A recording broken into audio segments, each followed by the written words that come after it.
দাঁড়াও দাঁড়াও, কেক তো দেখে নিলে, কিন্তু কার বার্থডে সেটা দেখার আগে গিফটটা দেখে নাও। এই হলাম আমি আর আমার ফ্রেন্ড। আমরা বসে পড়েছি গিফট প্যাকিং করতে।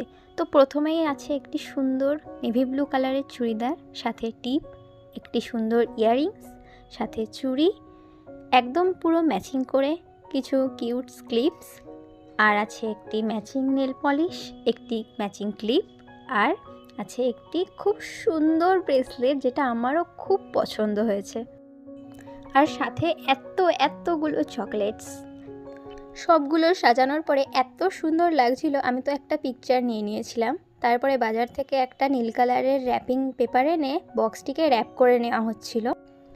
তারপর আমি এদিকে সবগুলোকে একে একে সাজিয়ে ফেলছিলাম, আর ওরা ওদিকে স্যালোটেপ দিয়ে বাক্সটাকে র্যাপিং করেই যাচ্ছিল।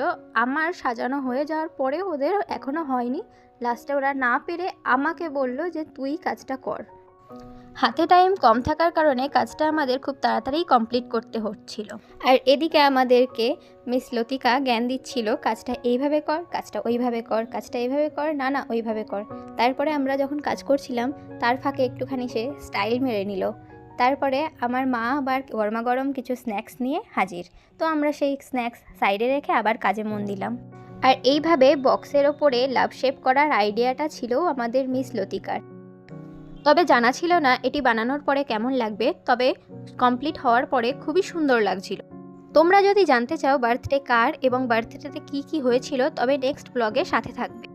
আর আমার চ্যানেলটাকে সাবস্ক্রাইব করে কমেন্টে জানিয়ে দিও তোমাদের কেমন লাগলো। ওকে, বাই।